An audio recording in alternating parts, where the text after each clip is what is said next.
pagkain sa ating gutom, yun ang totoong buhay natin na hiniram natin mula sa Panginoon. At yun ang magaganap. Nag-iisang kaluluwa. Kaya, masaya ka habang ikaw nagbubuhay sa mundong ito. Kahit wala kang mga bagay-bagay sa mundong ito. Pero bakit ramdam mo ang kalakan at kasiyahan? Dahil sa presensya ng ating Panginoon na sa iyo nananahan sapagkat ginawa mo, binabasa mo araw-gabi ang kanyang salita bilang pagkain ang inyong nag-iisang kaluluwa. May pagkain ang kaluluwa, mga kaibigan, salita ng ating Panginoon. Kaya sabi ko nga kanina na ang tao ay may katawang panlangit, may katawang panlupa. Yung nakikita mo sa akin, yung nakikita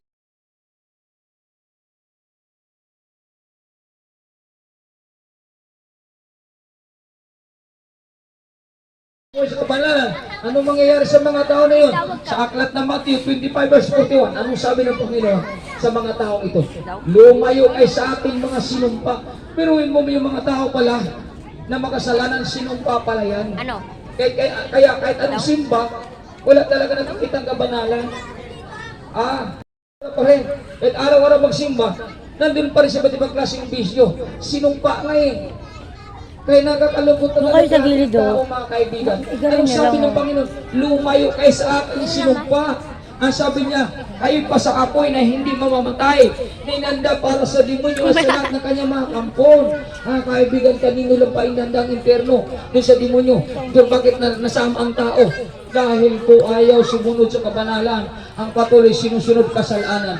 Mga kaibigan, ang pangangaron ay tutungkol sa kaligtasan. Remind sa bawat isa sa atin na dapat mga minamahal, mamuhay tayo na may kabanalan, mamuhay tayo ayon sa kalooban ng Panginoon. Dahil ikaw at ako, tinubos na ng Panginoon sa pamagitan ng kanyang kamatayan dun sa krus ng Kalbaryo. Kaya huwag nating baliwalain ang ginawa ng Panginoon dahil ginawa niya ito para sa bawat isa sa atin na minahal niya. Kaibigan, mahal ka ng Panginoon. Kaya napapakinggan mo ang pangangaral na ito. Ayaw ng Panginoon na mahal ang araw mapumunta ka sa impyerno. Dahil gusto sabi niya sa aklat ng Matthew 24 verse 44, maghanda kayo lagi sapagkat darating ang anak ng tao sa oras na hindi ninyo inasahan. Bago darating, mga kaibigan, na tayo kukunin ng Panginoon sa mundong ito. Unang dumating sa ating salita niya, bakit lahat tayo nagkakasala? Lahat tayo nagkukulang, lahat tayo nagkakamali. At dahil tayo nagkukulang, nagkakamali, gusto ng Panginoon itama tayo ng kanyang salita. Ay napapakinggan mo ang pangangaral na ito. Dahil gusto ng Diyos itama, ituwid tayo upang darating mo ang panahon na kukunin niya tayo sa daigdig ito. Darating mo ang panahon na tapos na ang ating buhay sa mundong ito. Mga kaibigan, ang pangako niya buhay na walang hanggan sa iyo, mga kaibigan. Ikaw ang matatanggap sa pangako niya. Kaya mapasalamat tayo. Magpasalamat tayo kung napapakinggan natin ang pangangaral na ito. Dahil ito ay pangungusap ng Diyos sa buhay mo. Magpasalamat tayo na napapakinggan natin ang pangangaral ito. Dahil ito, mga kaibigan, ay paalaala ng Diyos sa iyo. Ayaw niya na ikaw papatahanap pagdating ng pagdang panahon.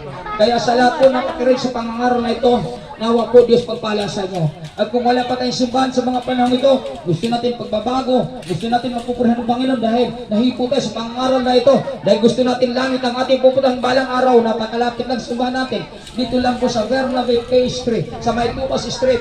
Walang ibang born again doon. Mga kaibigan ng simbahan, tayo lang po. Nandiyan lang po sa kalagitnaan ng Tupas Street. Nandun po yung simbahan natin. Mayroon po tayong gawain Merkulis ng gabi, alas 7 hanggang alas 9. Bernis ng gabi, alas 7 hanggang alas 9. Linggo ng umaga, 9 to 11. Ngayon, linggo ng gabi, 7 to 9. 4 na beses po yung gawain natin sa loob ng isang linggo. Sana po ay dadalo tayo upang makuha natin yung pangako ng Panginoon na buhay na walang hanggan pagdating ng panahon. Kung mayroon kang pangarap sa buhay mo, unang pangarapin mo na makuha mo yung pangako ng Diyos sa buhay na walang hanggan. Kasi pag na-failure tayo doon sa buhay na walang hanggan, saan tayo pupunta? Sa kaparusahan na walang hanggan. Dalawa lang po ang pagpipilian ng tao balang araw. Buhay na walang hanggan o kaparusahan na walang hanggan. Anong gusto mo? Buhay na walang hanggan. Ngayon pa lang, paglingkuran mo ng ating Panginoon. Sundin mo ang kanyang kalooban. Tanggapin mo ng ating Panginoon upang sa ganoon, makuha mo talaga yung buhay na walang hanggan.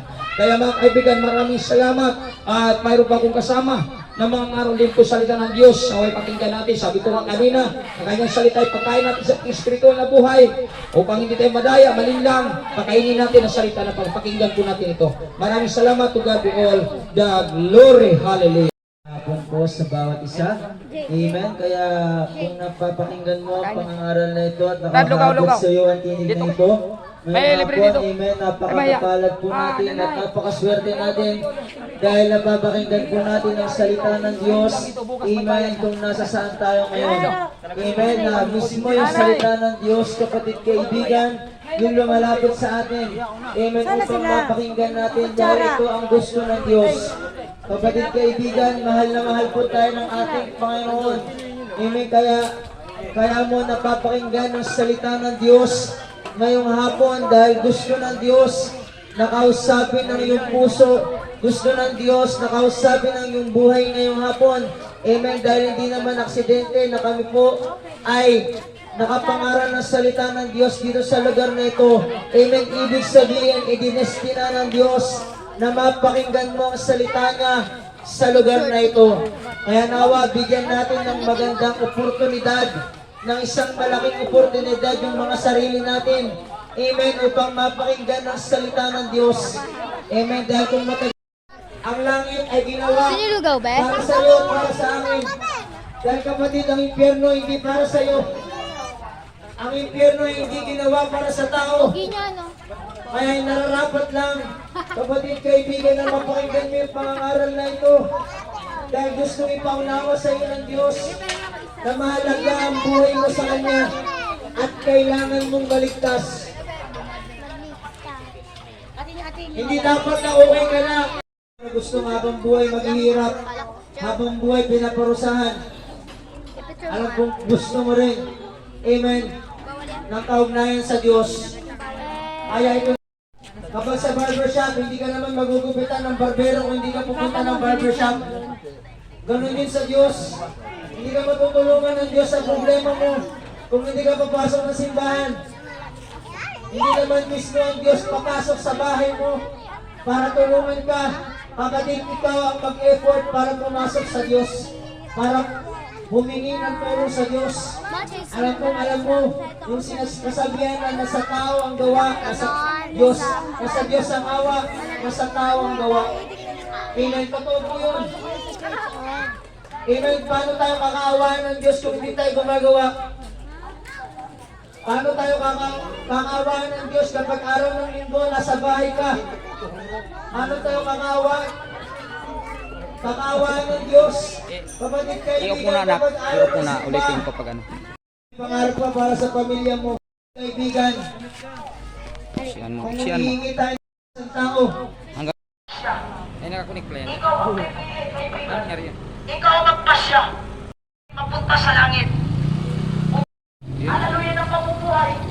Ang makalangit na pamumuhay, spiritual, kaibigan, ay pagmamahal ng kaibigan. Pwede. Kaya kaibigan, kapatid, sumampalataya ka sa ating pong Panginoon. Gagawa ang Diyos sa buhay mo, nakaranas ka ng karamdaman. Magulo ang sitwasyon ng buhay mo, alipin ka bisan kasalanan. Bulihan sa iyong biyaya mo bago. Hayaan mo, Panginoon, na maganap ang iyong nais. Magpakilala ka nawa, Panginoon, sa lugar na ito. Patuloy ka makaranas, Panginoon, at maabot ang kaligtasan ng lugar na ito. Hayaan mo, dakilang Diyos, na patuloy mong alalahanin ang lugar na ito. Ayon, Panginoon, sa iyong pag-ibig, dakilang Diyos.